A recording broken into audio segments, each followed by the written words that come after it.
مرحبا يا رمضان مرحبا يا رمضان مرحبا.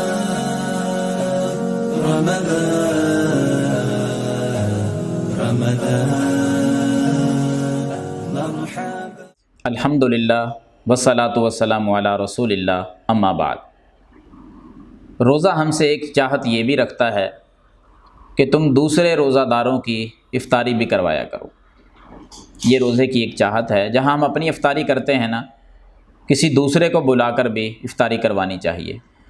اور اس میں یہ بھی بات یاد رکھیں کہ بہت بڑے انتظامات کرنے کی ضرورت بھی نہیں کہ آدمی سوچے کہ اب میں افطاری کرواؤں تو کتنا خرچہ کرنا پڑے گا، اتنا تو خرچہ میرے پاس ہے نہیں.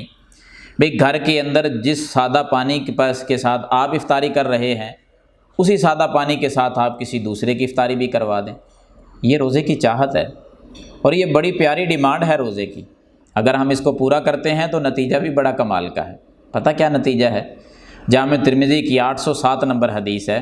سیدنا زید بن خالد الجوہنی رضی اللہ تعالیٰ عنہ وہ بیان کرتے ہیں کہ اللہ کے رسول صلی اللہ علیہ وسلم نے فرمایا، من فطر صائما، جس کسی نے کسی روزہ دار کا روزہ افطار کروایا، کان لہ مثل اجرہ، تو اس روزہ افطار کروانے والے کے لیے روزہ رکھنے والے کے ثواب کے برابر کا ثواب ہوگا.